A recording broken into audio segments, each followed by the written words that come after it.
yeşilsin. Özü sen yeşil.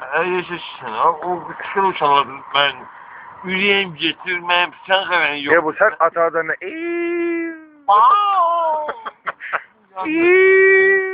Yemin verirsin.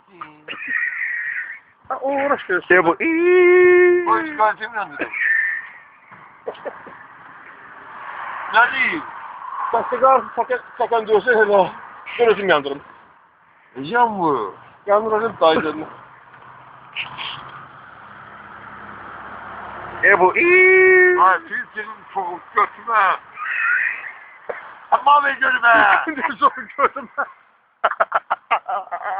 Göğsünü soğumayına. Ne bileyim kim hala göğsünü soğumayına. Kalkmışım. Ya bu. Yeter üzmendiririm ha. Mavi gömcelik adama. Ben cebinde bak bu ipini yandırım. İyi. Alı yandır, alı yandır yanır mı? Ya bu.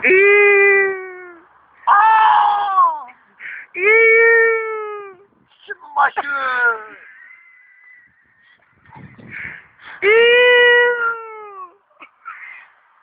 Ağzına zehir. Bu başı şimdi kıyamır şimdi bu başına. Çok rahatına der ha. Eşak olacağım. Yo bu da iyi üyeyle sonra da ne? Bu da iyi üyeyle. Ben yandırmış çay. Canım.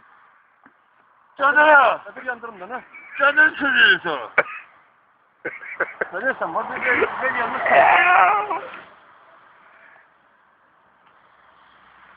Beni iyi de olar baş. Bay da olar. İstiyorsan pisti hey. İstiyorsan düzdür. Ya bu. Bayağı koyuyor.